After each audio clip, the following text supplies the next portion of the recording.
বন্ধু কয়েকজন পাহাড়ের গুহার মধ্যে আটকা পড়ে গেছে, মুখের মধ্যে একটা পাথর পড়ে গেছে, পাথরটা সরাইতে পারে না। তিন বন্ধু ডাক দিয়ে বলে, ও বন্ধু রে, বন্ধু রে, ও বন্ধু, এই পাথর যদি সরাইতে না পারি আমরা না খাই এইটার ভিতরে মারা যাবো। তিনজনে মিললে পাথর সরাইতে পারে না।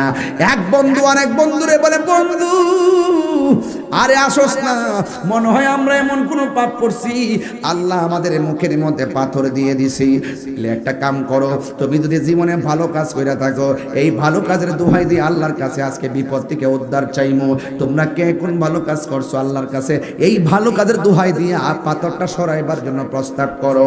এক বন্ধু ডাক দিয়া বলে, আল্লাহ আমার এই চাচাতো বোন রাস্তার মধ্যে দেখা পাইলাম, তারে আমি ধরতে গেলাম, সে আমার দেখে একটা দৌড় মারছে, দৌড় মারার পরে দৌড়তে দৌড়তে আমিও তার পিছনে পিছনে দৌড়লাম, দৌড়তে দৌড়তে মেয়েটা ক্লান্ত হয়ে গেছে, আমিও তারে যাইয়া ধরলাম, ধইরা তার গায়ের ওড়নাটা সরাই ফেললাম, তার বডির কাপড়গুলো সব খুললা ফেললাম, সব খুললা ফেললা মাটির মধ্যে ফলাইয়া দিছি।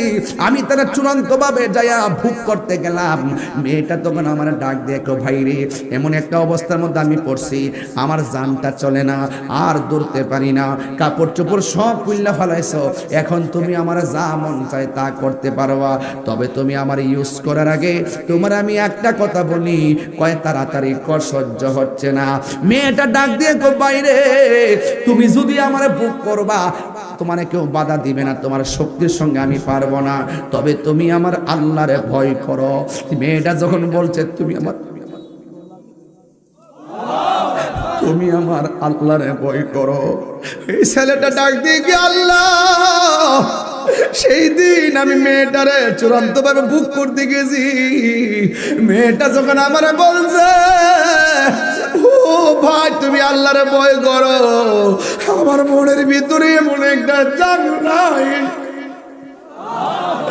এমন একটা তোমার রহমতের তুফান উঠছিল গো, আমি মেয়েটার উপর দিকে লাফ মেরে দাঁড়ায় গেছি, আমি মেয়েটারে নিজের হাতে পায়জামা পরাইয়া দিছি, নিজের হাতে জামাটা পরাইয়া দিছি, নিজের ওড়নাতে নিয়ে নিজের ওড়না দিয়ে তার মাথার ডাইকা আমি ওই দিন বোনটারে বাড়িতে পৌঁছে দিছি, একমাত্র তোমার ডরায়া, তুমি যে আমার মারবা এই জন্য। আমি যদি তোমার সত্যিকার ভয় পাইয়া মেয়েটার ইজ্জত রক্ষা করতে পারি গো আল্লাহ, যদি এই আমলটা তোমার কাছে পছন্দ হয় পাথরটা সরাইয়া দাও। এই কথাটা বলতে দেরি রে বাবা, ওই গুহার ভিতর থেকে পাথরটা ঠাস করে সরে গেছে।